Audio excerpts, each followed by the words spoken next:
আপনারা বসুন, আপনারা বসুন, আপনারা বসুন। আক্কেলপুরে লক্ষ লক্ষ মানুষ, তারা গণতন্ত্র চায়, তারা আইনের শাসন চায়, তারা বিএনপি চায়। উদ্দেশ্যমূলক ভাবে সমাবেশ করতে চায়,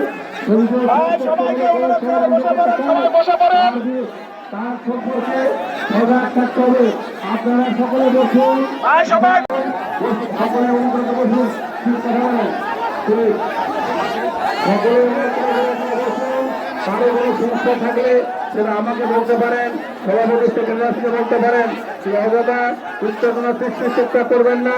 12 তারিখের নির্বাচন উপলক্ষে মিটিং, সুতরাং এই নির্বাচন মিটিং বন্ধ করার চেষ্টা করা হলে তার সম্পর্কে যথাযথ ব্যবস্থা গ্রহণ করা হবে। লক্ষ লক্ষ বিএনপি ছাত্রদল যুবদল